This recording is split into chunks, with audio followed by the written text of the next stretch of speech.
హైదరాబాద్ పటాన్చెరు మండలం చిట్కుల్ గ్రామం పార్దా లేఅవుట్లోని బ్యాంక్ ఉద్యోగి గౌతమ్ నివాసంలో పట్టబగలే దొంగతనం జరిగింది.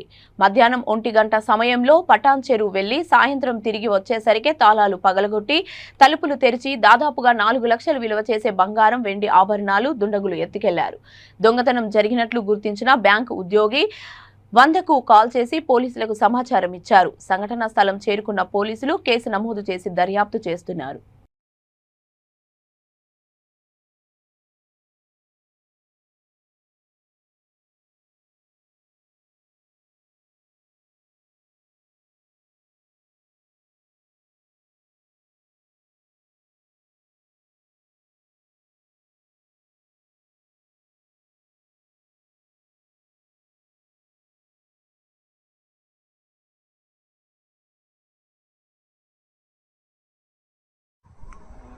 అట్లనే ఒకసారి ఇక్కడ మీ ఆఫీస్లో మా ఫ్రెండే ఉంటాడు, ఆయన లేడంట, చంద్రుడు ఉన్నాడంట.